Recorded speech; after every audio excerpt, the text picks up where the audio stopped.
নমস্কার, আপনারা দেখছেন নিউজ টাইম। আপনাদের সঙ্গে আমি পম্পি। শুরু করছি নিউজ লাইভ।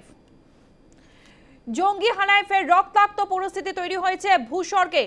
জঙ্গিদের গুলিতে মৃত্যু হয়েছে 27 জনের, আহত হয়েছেন অনেকে। স্বর্গরাজ্য পেহেলগাঁও আজ মৃত্যুপুরীতে পরিণত হয়েছে।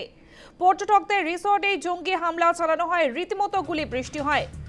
বৈশরণ উপত্যকায় রিসোর্টে হামলা, জঙ্গিদের গুলিতে মৃত্যু হয়েছে 27 জনের। নির্বিচারেই এই হত্যা লীলা চালায় জঙ্গিরা। বেছে বেছে হিন্দু খুন পেহেলগাঁওয়ে। পর্যটকদের ধর্মীয় পরিচয় জেনে খুন করা হয়েছে, এমনটাই সূত্র মারফত খবর। মৃতদের একজন বাদে বাকিরা হিন্দু। হাড়হিমকর অভিজ্ঞতা পর্যটকদের। আনন্দ হাসি মুহূর্তের মধ্যে পরিণত হয়েছে কান্নাতে। यहाँ पर अटैक हुआ आतंकवादियों का, हम लोग बाल बाल बचे हैं, मगर परमात्मा रक्षा करेगा। ঘটনার মুহূর্তের ছবি আপনাদেরকে দেখালাম। এবার আপনাদেরকে জানাবো কাটরা থেকে নয়াদিল্লি বিশেষ ট্রেন। জম্মু উধমপুরে থামবে বিশেষ ট্রেন। রাত 9:20 ছাড়বে কাটরা থেকে। আগামীকাল সকাল 9:30 দিল্লি পৌঁছবে। কাটরা থেকে নয়াদিল্লি বিশেষ ট্রেন। জম্মু উধমপুরে থামবে বিশেষ ট্রেন। রাত 9:20 ছাড়বে কাটরা থেকে। আগামীকাল সকাল 9:30 দিল্লি পৌঁছবে। কাটরা থেকে নয়াদিল্লি পর্যন্ত বিশেষ ট্রেনের ব্যবস্থা করা হয়েছে। জম্মু উধমপুরে থামবে এই বিশেষ ট্রেন। রাত 9:20 ছাড়বে কাটরা থেকে। আগামীকাল সকাল 9:30 দিল্লি পৌঁছবে এই বিশেষ ট্রেন।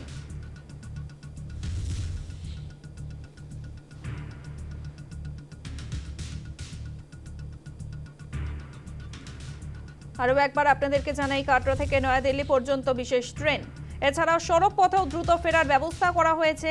একমুখী করা হলো জাতীয় সড়ক। জম্মু থেকে ফেরার জাতীয় সড়ক।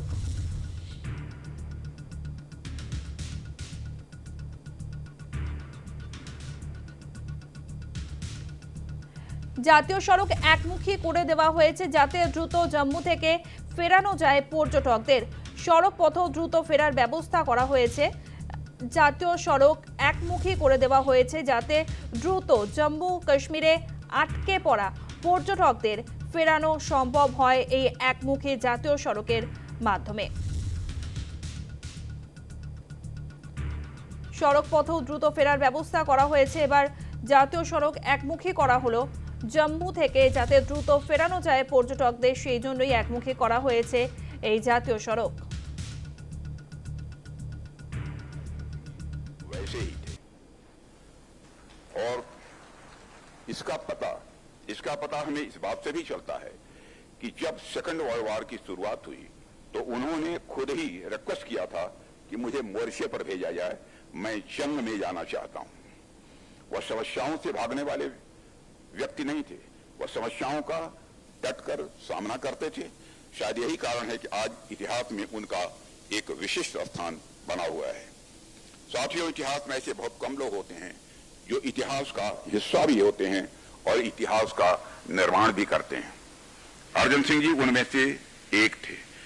1965 में पाकिस्तान के खिलाफ युद्ध में जो उनकी भूमिका रही है उससे हम सब अच्छी तरह परिचित हैं। यह उनकी विजनरी लीडरशिप का ही उदाहरण था कि महज 1 घंटे के अंदर इंडियन एयरफोर्स की दुश्मन के खिलाफ काउंटर अटैक उन्होंने प्रारंभ कर दिया। इस महत्वपूर्ण युद्ध में उनकी इनक्रेडिबल लीडरशिप और विशिष्ट सेवा के लिए अर्जन सिंह को भारत के दूसरे सर्वोच्च नागरिक सम्मान पद्म विभूषण से सम्मानित किया गया। उन्होंने प्रारंभ कर दिया। इस महत्वपूर्ण युद्ध में उनकी इनक्रेडिबल लीडरशिप और विशिष्ट सेवा के लिए अर्जन सिंह को भारत के दूसरे सर्वोच्च नागरिक सम्मान पद्म विभूषण से सम्मानित किया गया। बाद में 1966 में चीफ ऑफ एयर स्टाफ से प्रमोट कर उन्हें एयर चीफ मार्शल बनाया गया और अर्जन सिंह जी भारतीय वायुसेना के इतिहास में इस प्रतिष्ठित पद पर प्रमोट होने वाले पहले ऑफिसर बने।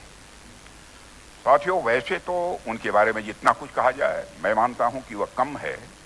उनके बारे में कई आर्टिकल्स भी लिखे जा सकते हैं, कई किताबें भी लिखी जा सकती हैं, कई इंडिपेंडेंट लेक्चर्स भी किए जा सकते हैं, फिर भी कुछ बहुत सारी बातें छूट जाएंगी।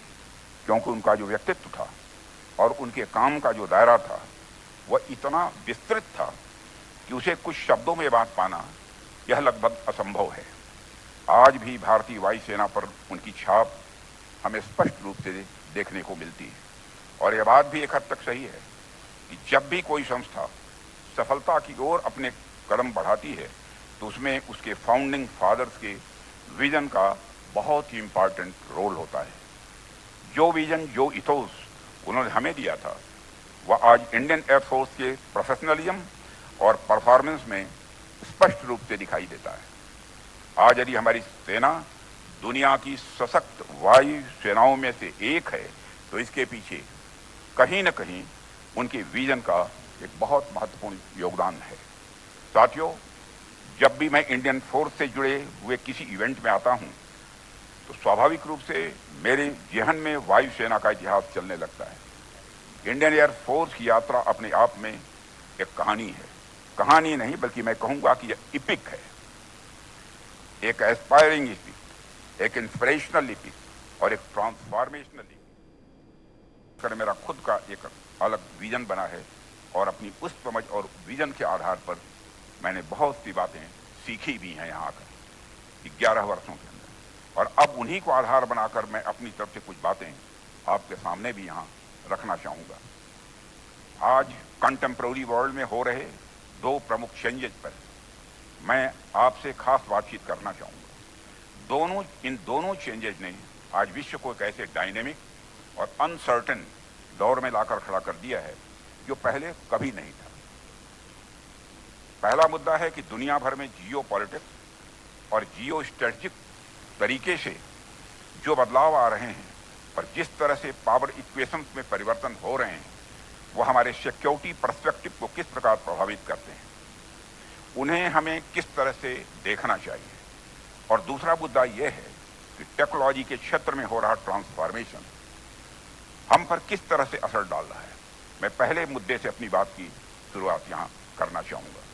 साथियों, आज अगर हम पूरी दुनिया को एक हॉलिस्टिक नज़रिए से देखें तो हमें कई सारे परिवर्तन दिखते हैं। यदि पिछले कुछ वर्षों की बात की जाए तो यह परिवर्तन और तेज हुए हैं। एक तरफ तो कई पुराने सिक्योरिटी अरेंजमेंट्स में तनाव की स्थिति दिख रही है, कई पुराने इंटरनेशनल अलायंसेस टूटते हुए दिखाई दे रहे हैं, तो दूसरी तरफ कुछ नए नए स्ट्रेटेजिक इक्वेशन या अलायंसेस बनते हुए भी हमें दिखाई दे रहे हैं। यह जो फ्लूइड ग्लोबल ऑर्डर है इसके कई सारे इम्पैक्ट भी हमें देखने को मिल रहे हैं।